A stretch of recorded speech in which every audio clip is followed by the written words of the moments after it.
to be honest, a lot of, existing, black photographers created their own silos, and and they were comfortable in their own silos. So, as emerging and up and coming black photographers trying to get into the industry, to be honest, there's not a lot of support there, or wasn't Yeah. a lot of support when I entered. And I realized there's got to be a better way. To Jai Long, and this is Make Your Break. Whether you're a big-hearted creative or an aspiring entrepreneur, let's take action on your dreams, reconnecting you with your why and giving you the how. I'm here to dish out actionable mindset tips and fun industry secrets to help you blow up your biz. From eye-opening reality checks to motivational gold, no two episodes are ever the same. So tune in weekly, skip the FOMO, and let's dive into the deep together. Hey, Michael, so good to have you on the show. I've been admiring your project that you got going on called Blak Lens. And today I actually want to dive in and talk about that project and the things that you've been working on. So could you introduce yourself and tell us who you are to start?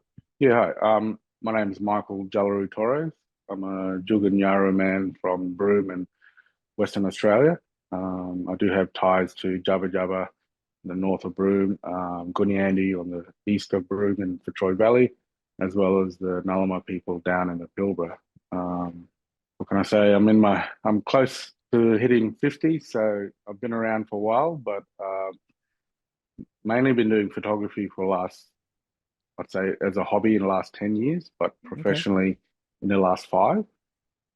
Before that, I was in film and television and radio, locally in Broome, place called Kalari Media. So I've been in the media here for a long time, and basically now, focusing as a, sole trader, or I guess, as a business, and branching out in that way.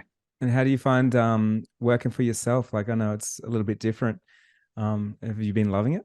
Oh, I mean, you know, pros and cons to everything, and working for yourself, there are many hurdles, and sometimes some sleepless nights. But like anything, you have to really just stay focused and see what the end goal is. And for me is to, I guess, get out of that office mentality, and to Mm. actually travel a bit more, meet new people, and focus on projects that mean a lot to myself, Yeah. um, as well as doing the you know day-to-day type jobs. But yeah, Yeah, it's unreal. So what I want to know is when you sort of started your career, well, say that was 10 years ago, obviously you got into photography and then kind of worked your way up to go into full time. And then in the last couple of years, you've launched another project called Blak Lens. Did that all stem this new project from your experience coming into the photography industry and like creating something for yourself? yeah, that's pretty much right on the nose. Coming from a comfy job in the media industry, realizing that I had to get out on my own to, create your own story and to get your name on those stories, opposed to being just a part of another cog in the machine. Um, Mm. so when I did, put my feelers out there, how to get out there and become a business, and, trying to find jobs and use I guess, my reputation of what I've done in the past, and to really network. I guess it became a bit easier for me, because uh, just a bit of that history of how a media company works as an organization, and just trying to, I guess, remodel that into being self-employed, which was in a way good, but then in a way bad, because when you get out there, you realize mainstream industry is set in its way.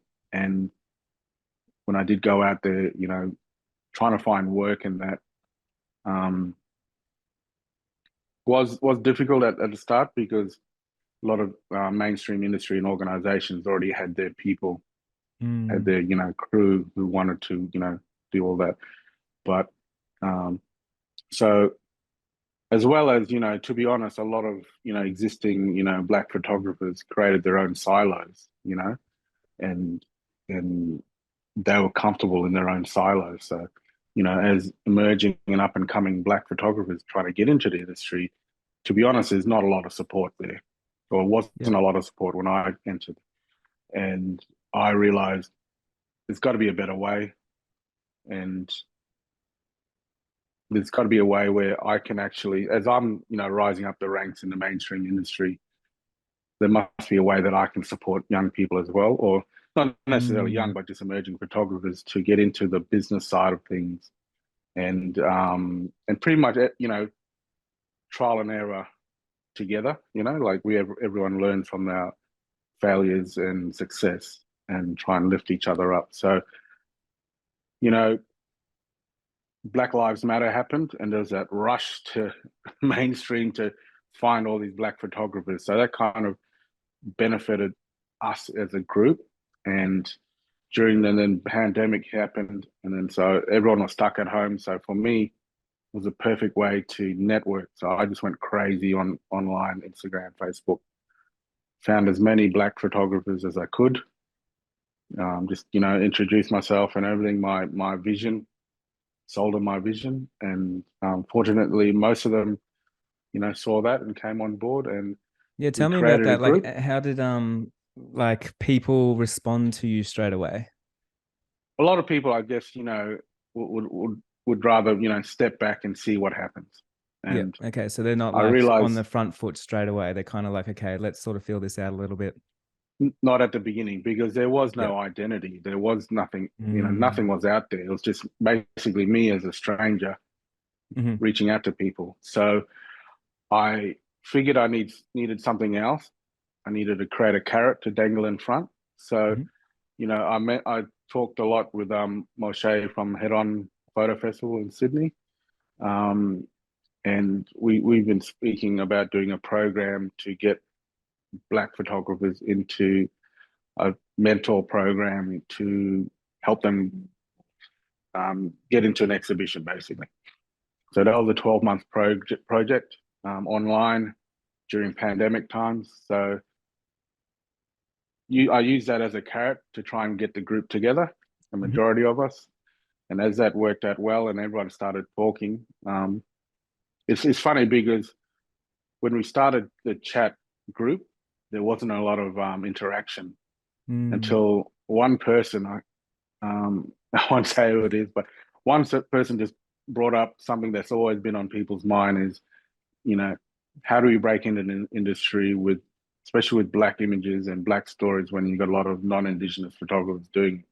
And that just started a discussion. And Oh, so you I mean guess, like a non-Indigenous photographers doing the same thing, yeah. like as in And like the so same they're content, same content, but they're getting all the but from accolades, a they're getting the yeah, awards, getting the totally, jobs, totally. getting our space. So for us, a lot of the black photographers find it very annoying because Hmm.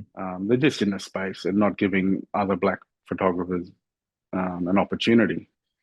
And so that put the fire in the belly, and then bang, it just started happening then. And Wow, so that all we came all from one conversation. pretty much. And And it then, was yeah, just like one of because, those things that was like, it's on everyone's mind, but it just took someone to say it and unveil it. And then all of a sudden it was like, okay, it just clicked for people. yeah, it was the elephant in the room. And that was, That's amazing. and then you saw from that discussion, you saw who was really passionate. And because everyone's spread out around Australia, everyone has different levels of interaction with that.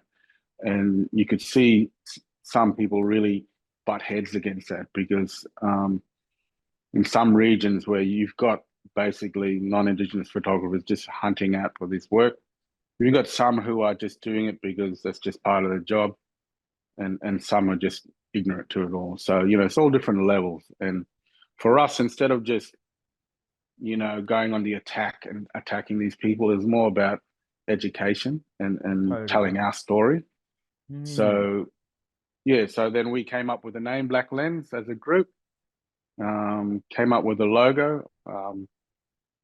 Claudine Thornton, one of our fellow photographers, came up with the logo. And then, yeah, I just set up the website to make a pretty simple directory, and then just kind of got everyone to I've invited everyone to create their own profile on this. So what happens? So when people and organizations go to the website, they see the profile of our Blak photographer members, and they can contact them directly.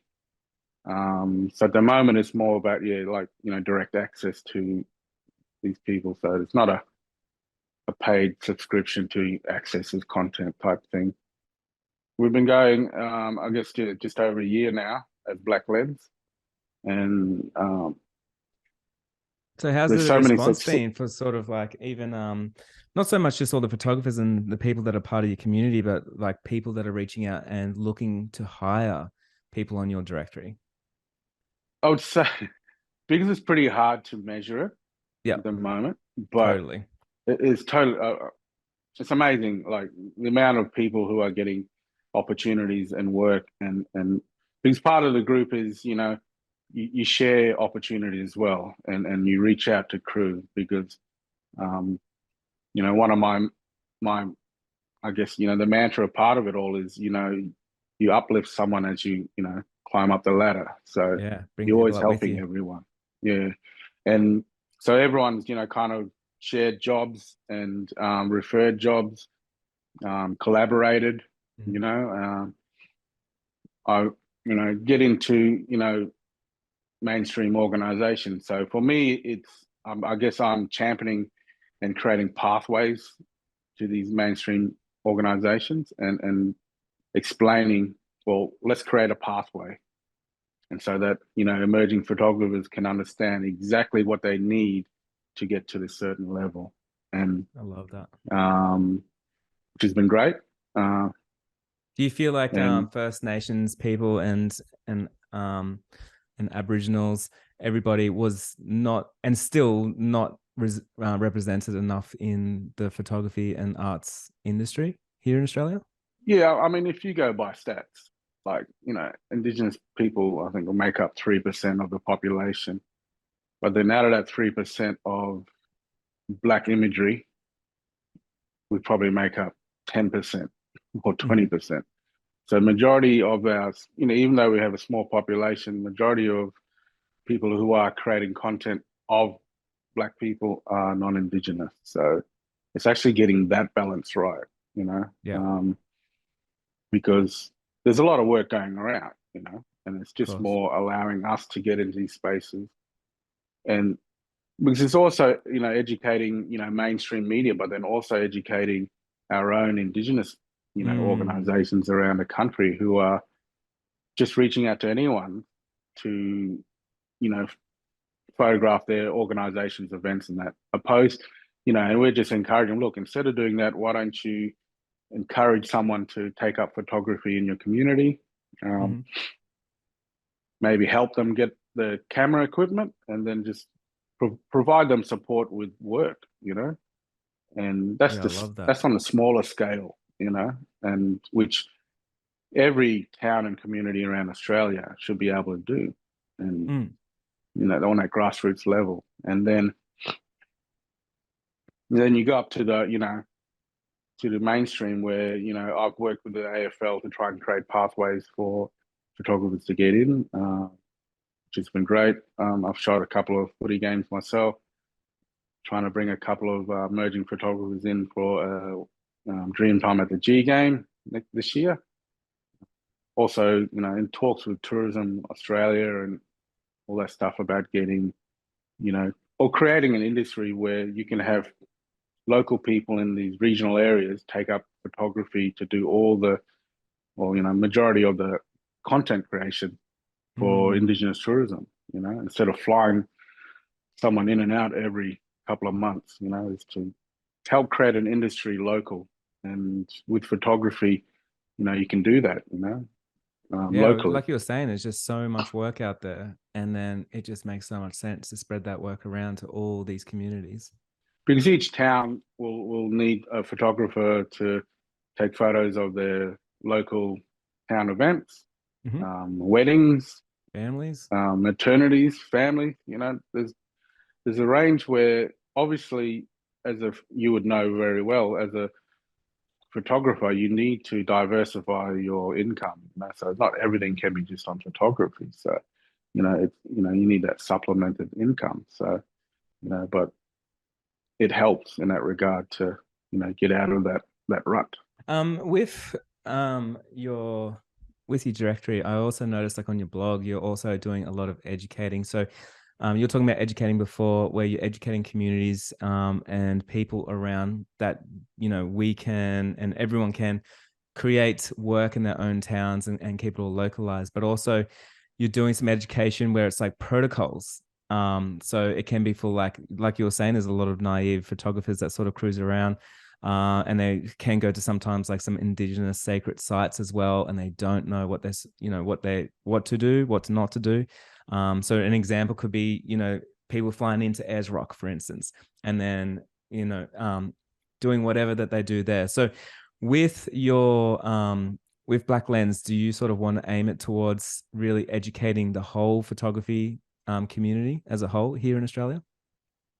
With the whole community, I think they can really educate themselves in that regard. I Yeah. don't want them to say you got to do this course at Blak Lens to be able to go out and No, photograph things. So it's just more about creating the it's about having resources. that resources, but having that discussion. Especially at the moment, it is really more about our Black photographers talking amongst each other to find out what that model is. Hmm. Um, because I myself don't want to be the person who puts out this model which everyone has to follow. We all have to kind of work on something together, so it kind of has Mm. that balance and a variety. And then once we have those discussions, then we will start having recorded discussions, like doing podcasts and stuff like that. There's ideas of doing like a round table Mm. television or web series to create that resource that's not too, in better words, educational. It's just more about, sitting down to a conversation and Starting the people getting, conversation. yeah. And then, you know, creating other types of resources that can be, I guess, spread out to all types of local industry. You know, it's so big in scope that I'm just doing it myself at the moment until we kind of sort it out. Yeah. Because there's scope for basic camera workshops, and then advanced camera workshops. But then Mm. there's business side of things as well, because going from a hobby to a business is such a huge leap that we don't want to set each other up to fail. So we Mm. really are trying to work in with black law type um, firms, as Mhm. well as accounting. There's all these things we need to set up in place to, in the end, create I guess, a black space that is really promoting black photography as a business, and set it up for the future.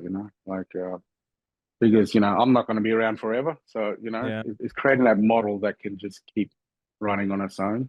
Um, It is amazing that, yeah, like, this stuff just didn't even exist before, you've come along and changed something. And then sometimes it takes someone like yourself to see that something's not right, and you would love to see some change in the world. And then you've gone out there and you've created that change, and you are creating that change by bringing people together and starting those conversations. So I think must feel really fulfilling to take on a project like this and work with the community. yeah. I mean, already they look at some of them look at me like in a way they're teasing me, calling me one of the elders now, which is ironic. But for me, it's a lot of the time people are waiting for the government or someone to fix a problem, Mm. and in this case, we don't need government to fix it. We just need to come together, and as we come together and work together, we can actually create our own industry in that regard, and then hopefully government will support the industry, Mm. because I would rather an industry be designed by us opposed to something that's designed by bureaucrats in the government space. So, and hopefully that'll, branch out to other types of mediums, because there's nothing stopping, a black space that's full of graphic designers. There's a lot of black graphic designers around the place, and they're Totally. It just as works through, like, I mean, in all yeah, creative fields. And I think, like, for so many people, it would be so easy. Say, for instance, for me, I can jump on here and I can hire like a black photographer here in, Byron Bay that can work with our team and things like that. And I do think this just makes everything so easy and so accessible. And like you're saying, like in any industry, especially in the creative industry, like you could have this yeah. same thing all over the place. Yeah, well, I'll have to shout out to if you're in Byron, Shot by Joshua. He's just moved up there and created a space. So he's from down at Tasmania side, and he's been doing a lot of work in Melbourne and Sydney, and now he's up there. So you've got one of our crew It's awesome. residing in Byron Bay. So Yep. there you go. I'll send you his details. Yes, please. You'll have to get him on your podcast too, because he's done amazing in the 12 months. He's used COVID and everything else as a way to just gain work and network, and Hmm. I guess find a space, to strengthen his business. So yeah. Why do you think right And now, like, it's been such a perfect storm? Like, I know you were talking about before, like COVID, Black Lives Matter, like that whole movement happened. There's been so many different things, but do you think, like, over the years, we've sort of like, we're getting more messages out there, people getting more connected and sort of more waking up to what's happening around Australia, around the world, things like that. And so people are having more harder conversations, and as a result, um, there is more progress. yeah, I mean, before social media, it was really hard to find a black creative easily, you know.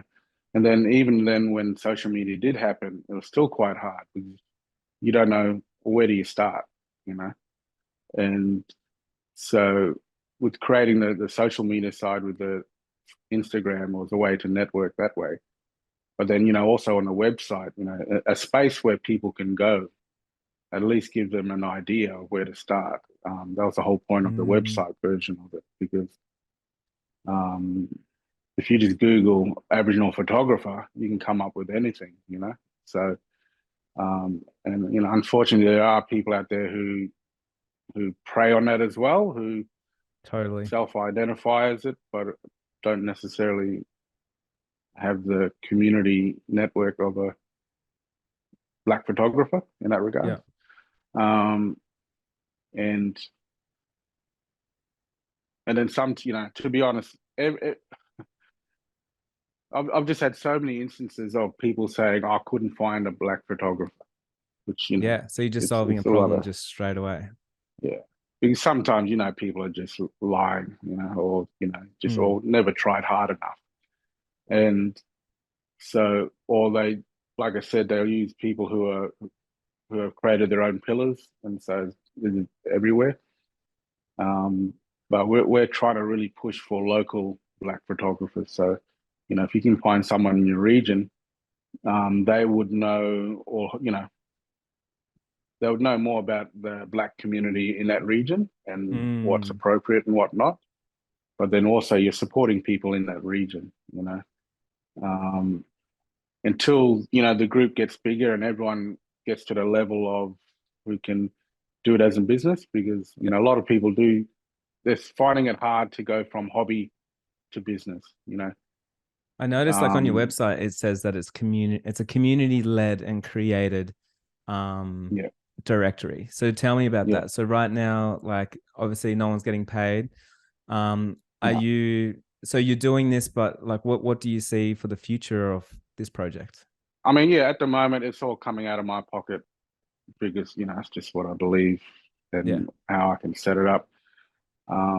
Because I'm quite busy as well in my normal day-to-day stuff. So hopefully I can get it to a space where we can get some funding for it to then get staff to run it, to run the admin side of things, all that jazz. So it's all, I'm in no hurry because I think if we rush it, then it can fail before it becomes successful. As well as, giving time and space for the group to actually grow within themselves, to level up to where they can take those, a bit more of those responsibilities, so yeah, it's just something you can't rush. So are you getting much help for it? Not a lot. And it's one of the things where there's enough help at the model as it is now. We've got Bobby Lockyer running the socials on it, which is great. So she's a photographer based in Port she's Hedland amazing. I've actually reached out to her to get her on the podcast as well. Yeah. So she's moving east, so somewhere. So she'll be closer to you, so you might get her face to face. So she's gone skyrocketed with her career, with her photography and art, and and so a lot of the group learned from her as well, and you got Trent White, who's doing his amazing community work stuff based around Queensland. You got Marley Morgan, who's just excelled in the fashion industry, doing all his shoots. Joshua, who's same thing in the fashion. You got Loie Hunter, who's doing the sand art with the drone photography. He's gone leaps and bounds. He's got his own gallery now in Geelong. Wow. There's out of the group, there's quite a lot of success stories who are, like I said, going on their own journeys. I wouldn't say it's kind of like outgrowing the group, but still connected in a way, because when you get that success, time is money, and you become limited in that regard. So, and you can see the others who are stepping up now, another great, you got Luther in Gold Coast, who's getting more into the fine art photography side of things, looking to do his first major exhibition. You've also got Mandy Smith, who's in Victoria, who's excelled at her type of photography. It's kind of like light painting photography. I can go on and on. There's it's amazing. It's amazing to see you so passionate and so happy to see everyone succeed, because so often there's so many people that don't love to see everyone around them succeed, and you actually genuinely want to see, everyone in your community hit new heights. And like you were saying before, you're putting down the ladder as everyone builds up. And I think that's really important. And I can see it in Bobby and so many of these photographers, that they are still connected, and it doesn't matter how successful they get, they always know where they come from, and they're always there to help. And I think that's just such a beautiful thing. Yeah. And to be honest, I think a lot of other, people in our communities can learn from that, and, to come together. Like I said, that is community driven. That isn't part of government funded projects or something, which, always have a timeline of 1 or 2 years, So with us, it's more, creating that network, seeing everyone grow and learning from that, opposed to doing the opposite, And, to be honest, we are still looking at a lot of, non-Indigenous photographers and seeing how they are, successful, and learning from that as well. We're definitely not just this bubble that is insular. We are reaching out to a lot of people, a lot of allies, or, people like to say, but there's a handful of, Australian and even international photographers who do have a passion to help us as well. So, and hats off to them, because I know the photography industry, 20 years ago was very different. Everyone was even for 5 our years own ago. little space. Yeah. So it's changed a lot, and I think, I do think it's a bit unfair where a lot of, even to this day, where there's a lot of those stereotypes where a certain group of people are controlling the photography industry, which Of I think has course. changed a lot in this time. And I think it really comes down to now is, you know, what's your excuse to get that job? You know, Mm, you've got to, like, the best time now to put yourself out there and do the hard yards if you need to be. There are doors opening. You got to mm. be ready to take it. You know, when someone knocks on your door, you got to be ready. And I always tell my group, you know, like, don't promote yourself if you're not ready to take the job, because it'll they'll come knocking and they'll expect an invoice or a quote, and you got to give it that day. And you can't say, I don't know how to do one. So, you know, Mm. everyone's got to be ready, and you got to be ready to travel, or you got to be ready with gear wise for those jobs. You know, Well, it's we all also can't great that just you've sit. given them such a supportive community in the background too, so they could ask you those questions and Yeah, ask everybody those questions, you know. So I think that's like one of the most important things, especially with our confidence, and especially as people are up and coming. It's just like knowing that I can ask the question of like, what should I mm, charge? How much should I charge? Where can I travel? What should I do? Things like yeah, that. So I think yeah. it's really important what you're doing. And that's the hardest question always, though. How much do I charge? You know, Yeah. and you never know, and you just got to throw it up and see if they buy it at Yeah, of times. But course. then you can't throw a number, and you know you got to deliver as well. So it's that, you know, I I do give the group some, you know, reality checks at times. Like, you know, you gotta do some work to earn a certain amount of money, Love it. etc., etc. But then, you know, you can charge for your cultural knowledge as well. So there's a balance, because depending on who you are and how you're connected to a community, you can get access to photos that non-Indigenous people can never get. So there Mm, is value there that you have to put on your work as well. So, you of know, course. it's about knowing your self value and what you can offer. Yeah. Um, you might not be the most experienced photographer, but if you can get access, then that's worth more than, Exclusive you access is know. one of the most valuable things. Yeah. Exactly. So that's where I'm throwing that model where we've got a lot of people who have those connections in communities all around Australia. They just don't have the gear or the skills to take that photo.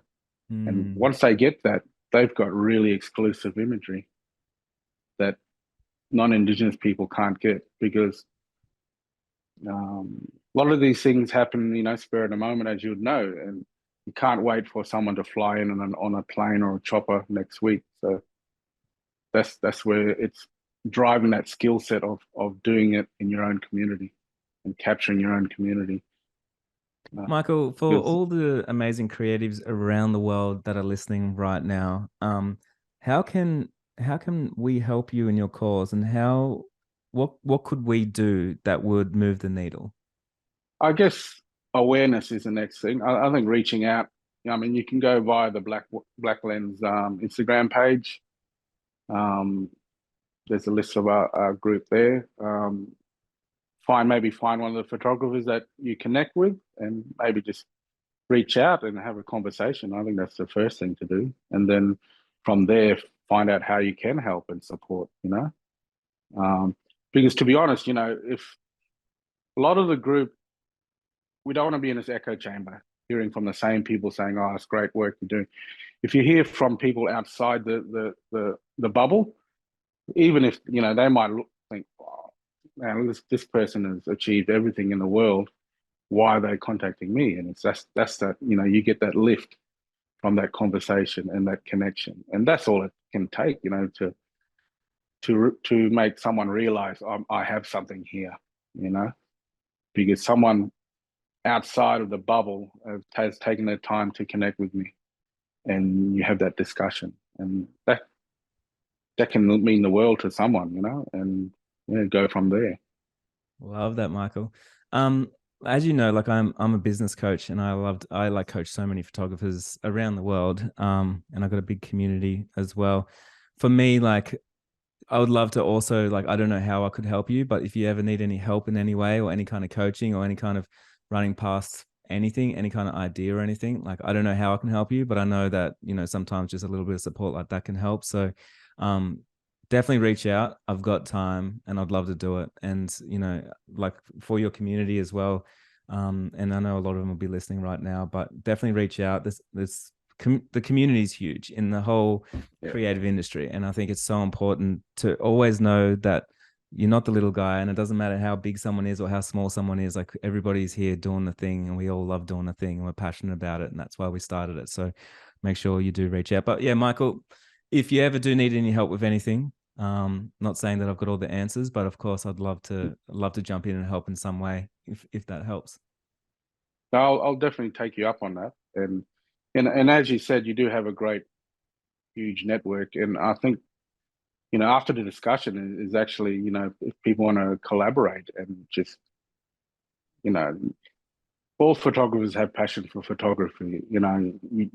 As you would know, when you meet someone who's a photographer, you just have a yarn, you have a talk, and it's Exactly. just one of them passions that is universal around the world. And I guess that's why the photography community all around the world is so passionate and strong, because we all have that passion for photography. And I think for a lot of Black photographers who are coming into this space, it's something that they are all learning as well, and being appreciative of being part of this larger network of photography. I So love that so much. just tell everyone just to reach out to people and have a connection. That's all it is, and start from there. Well, I think you're doing an amazing thing, and to be fully transparent on a selfish level, like, I feel really proud that you're doing this, because like it feels like you're representing something amazing in Australia, and something that I'm part of in some way. And I think it's really, really important. So well done on it, and I'm really excited to see all the things that you do in the future, and I'm going to for sure keep in touch. Where can everyone find you? So, I mean, obviously, you can find the Blak Lens crew at so Blak is without the C. So it's our modern way of our Black identity in Australia. So blaklens.com.au.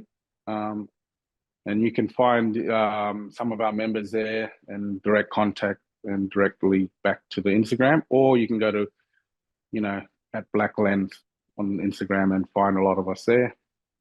Me personally, I'm Jalaru Photography on Instagram. Come follow me, or jalaru.com.au and on my website. Love it. Thank you, Michael. Talk to you soon. Yeah, thanks for reaching out and being part of the journey.